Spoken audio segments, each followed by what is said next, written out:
కొండేపిలో మరొక రైతు ఆత్మహత్య చేసుకున్నాడు. ఇద్దరు రైతులు గిట్టుబాటు ధరలు లేక ఇదే జిల్లాలో రైతాంగం చనిపోయిన పరిస్థితుల మధ్య ఈరోజు నేను ఇక్కడికి వచ్చి రైతులు పడతా ఉన్న అగసాట్లను ప్రభుత్వాన్ని గట్టిగా నిలదీస్తూ ప్రశ్నిస్తా ఉన్నా. ఈరోజు రైతు పడతా ఉన్న పరిస్థితుల మధ్య ఏ పంటకు కూడా ఈరోజు రాష్ట్రంలో గిట్టుబాటు ధరలు లేవు. వరి ప్రొక్యూర్మెంట్ మొన్న చేశారు. ఏ రైతుకైనా కూడా ఏ రైతును తీసుకున్నా కూడా కనీసం 300 రూపాయల నష్టానికి రైతు ఎంఎస్పీ కన్నా తక్కువ రేటుకు అమ్ముకోవాల్సిన పరిస్థితిలో ధాన్యాన్ని రాష్ట్ర ప్రభుత్వం కొనుగోలు చేసింది.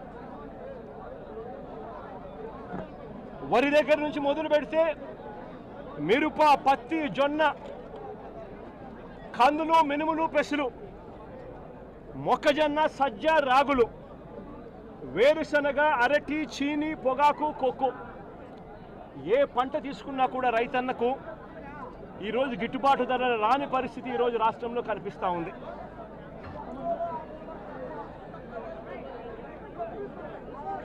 కేవలం ఒక సంవత్సరం కిందట వైఎస్ఆర్సీపీ ప్రభుత్వం ఉన్నప్పుడు రైతు రాజ్యంగా రాష్ట్రంలో పరిపాలన సాగించినప్పుడు రైతు పరిస్థితి ఎలా ఉండేది, ఒక్క సంవత్సర కాలంలో రైతు ఎలా దిగజారిపోయాడు అని చెప్పడానికి నిదర్శనం ఈరోజు రాష్ట్రంలో ఈ జిల్లాలో జరిగిన రైతు ఆత్మహత్యలు. గత ఏడాది రైతు భరోసా కింద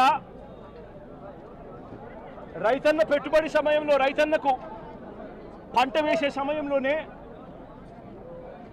మే మాసం చివరికల్లా ఖరీఫ్ మొదలయ్యే నాటికల్లా రైతన్నకు రైతు భరోసా కింద పెట్టుబడి సహాయం కింద సహాయం అందేది. వైఎస్ఆర్సీపీ ప్రభుత్వ హయాంలో, మా ప్రభుత్వ హయాంలో గత ఏడాది రైతు భరోసా కింద అందుతా ఉన్న ఆ సొమ్ము చంద్రబాబు నాయుడు గారు వచ్చిన తర్వాత ఆగిపోయింది. ఈ పెద్ద మనిషి చంద్రబాబు నాయుడు గారు వచ్చిన తర్వాత గత ఏడాది రైతు భరోసా కింద మోడీ గారు ఇచ్చే 6,000 కాక మరో 20,000 రూపాయలు రైతు భరోసా కింద ఇస్తానని చెప్పాడు ఈ పెద్ద మనిషి చంద్రబాబు నాయుడు. గత సంవత్సరం రైతులకు ఇవ్వాల్సిన 20,000 రూపాయలు ఎగరగొట్టేశాడు.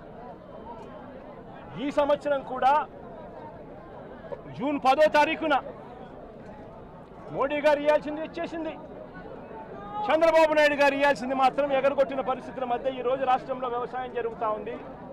రైతు పరిస్థితి అధ్వానంగా. సమయానికే సీజన్ ముగిసేలోగానే ఇన్పుట్ సబ్సిడీ ఇచ్చే సాంప్రదాయాన్ని గత ప్రభుత్వం అంటే గతంలో వైఎస్ఆర్సీపీ ప్రభుత్వ హయాంలో ఉండేది.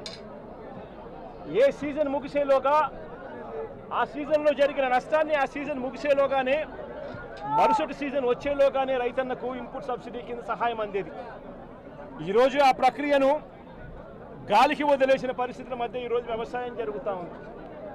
వైఎస్ఆర్సీపీ ప్రభుత్వ హయాంలో అంటే మా ప్రభుత్వ హయాంలో రైతులకు పంట వేసిన తర్వాత ఆ పంట నష్టం పోతుంది అన్న భయం లేకుండా రైతులకు ఉచితంగా పంటల బీమా చేసి ప్రతి ఎకరాను ఈ క్రాప్ చేసి ఆర్బీకేల ఆధ్వర్యంలో పారదర్శకంగా రైతులకు ఉచిత పంటల బీమా వైఎస్ఆర్సీపీ ప్రభుత్వం అమలు చేస్తే చంద్రబాబు నాయుడు గారు ప్రభుత్వం వచ్చిన తర్వాత ఆ ఉచిత పంటల బీమా ఎత్తివేసిన పరిస్థితుల్లో ఈరోజు రాష్ట్రంలో వ్యవసాయం కనిపిస్తూ ఉంది. ఈ క్రాప్ వ్యవస్థను పూర్తిగా నీరుగార్చేశారు. దళారీలు లేకుండా పంటలు కొనుగోలు చేసే ఆర్బీకే వ్యవస్థను నీరుగార్చిన పరిస్థితిని ఈరోజు రాష్ట్రంలో చూస్తూ ఉన్నాం.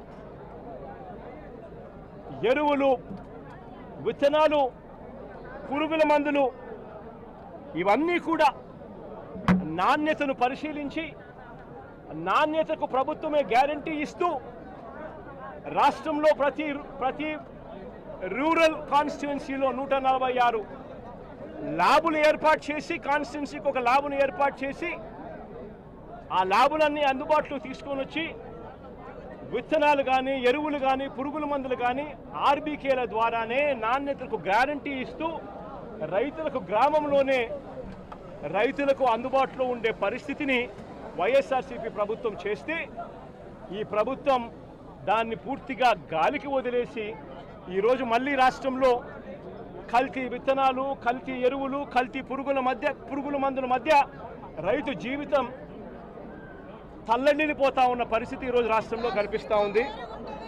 మేము తీసుకొచ్చిన ల్యాబులు ఈరోజు నిర్వీర్యం చేస్తూ ఉన్న పరిస్థితుల మధ్య ఈరోజు రాష్ట్రం కనిపిస్తూ ఉంది.